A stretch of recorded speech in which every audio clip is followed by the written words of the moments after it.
I already know there's no answer nor fix to my fear. Each year of my life will go faster than the previous one, until it all fades. That's our perception of time. Tempus fugit. I remember being in kindergarten. I was just 4, little did I know about life. When I looked at the older kids, they seemed enormous to me. I remember thinking, I will never get to be that old. That phrase got stuck in my mind for years, but eventually, time proved me wrong. I was now 15, and I started having a better perception of what time really was. 7 days make a week, 4 weeks make a month, 12 months a year. That's what it teaches at school, right? What they don't tell you is that this is somewhat relative. At 15, I no longer had the concept of a year as an eternity which I couldn't pass its barriers through. A year became more like a long period in which I got to do a lot of things, or so I thought.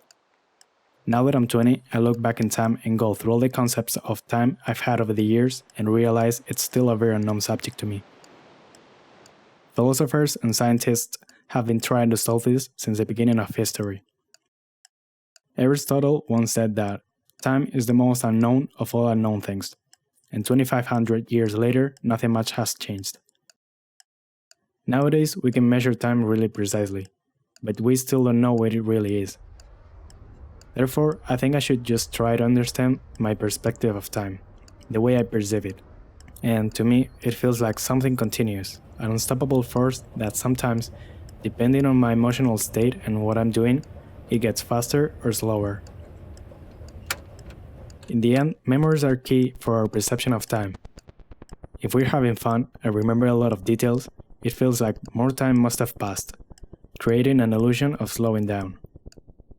On the other hand, if we have a boring routine, we're likely to skip a lot of information, as we've entered the so-called automatic mode. We repeat the same thing every day, so there's no need to remember a lot of new things. That's why when we do this and look back in time, it feels like time has flown by. So realizing that time is nothing but an illusion, we should try our best to try to make it go as slowly as possible. Thanks for watching.